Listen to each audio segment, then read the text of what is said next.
That's what it feels like to your prospect when you reach out via telephone, via email, even via social media message, and introduce yourself and obviously start to give them the sense that you're going to talk about your product or service. They know what's coming. They see you coming from a mile away and they're bored to tears. Bored to tears. Now, do you want to buy from somebody who bores you to tears? Show of hands. I didn't think so. So what can we do that's different? We have to be creative. We have to think outside the box. We have to put ourselves in the shoes of the prospect and say, what can I do that's of interest, that's valuable, that's helpful, and it allows me to stand out from my competition?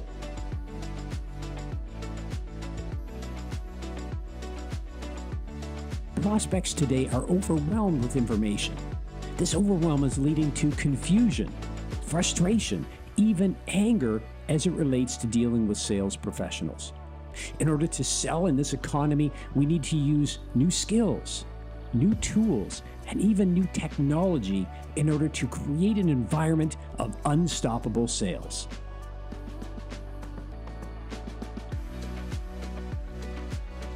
Studies have shown that difficult prospects, when they do become customers or clients, tend to stick around for longer. They're better referral sources. You can use them for testimonials. Why? Because they put more time and effort into the relationship with you at the start. Unstoppable sales teams realize this. The first step in the sales process when you're pursuing new companies, even existing companies, is to get people's attention. I can't sell you if you're not paying attention. Who here uses social media as part of your selling strategy? You know, I struggle a little bit with social media because, let's be honest, it's a time dump.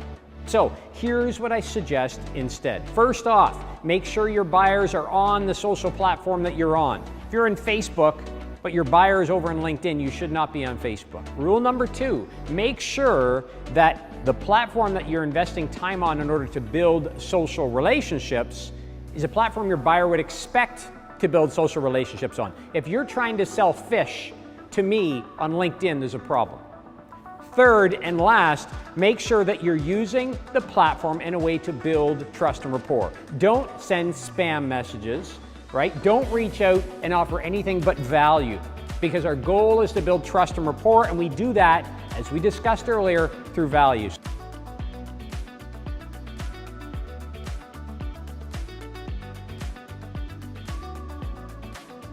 If you think today that selling is hard, you should step into the shoes of buyers. There's so much information out there. How do we distill all of this information in order to really make an informed decision? We need to shift away or move away from being a salesperson and instead focus on being a concierge.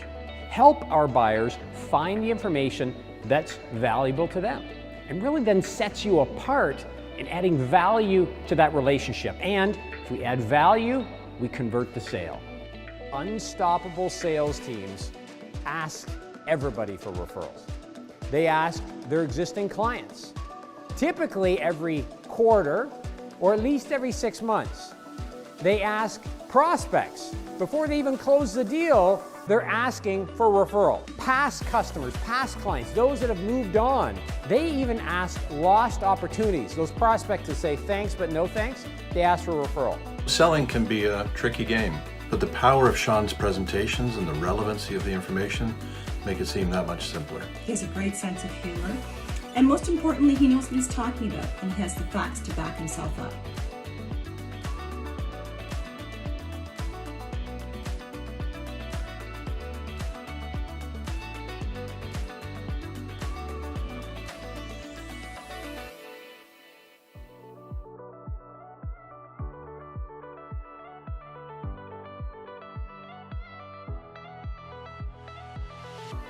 Trusted advisor is what we need to go for. And here's why. As I mentioned, all of this information is being pushed to us. So in the study I showed you earlier, where all that research is happening and the people are meeting to talk about the research, what it also found is that when they finally come to a buy decision, right, almost immediately they start to question it. And the reason why is because information keeps coming. How much time is blocked in your calendar for those direct selling activities? You see, unstoppable sales teams look at their calendar and populate their direct selling activities first. Everything else comes after those are done. You need to focus on capturing your own attention, right? Unstoppable sales teams focus on getting the attention of the buyer. They do not leave it up to others, such as marketing. So how can you do that? Some of the best examples that I see on a regular basis are sales professionals that get out there in the marketplace and really promote themselves along with their product or service. So with that, I want to thank you very much for having me and have a fantastic day. Thank you.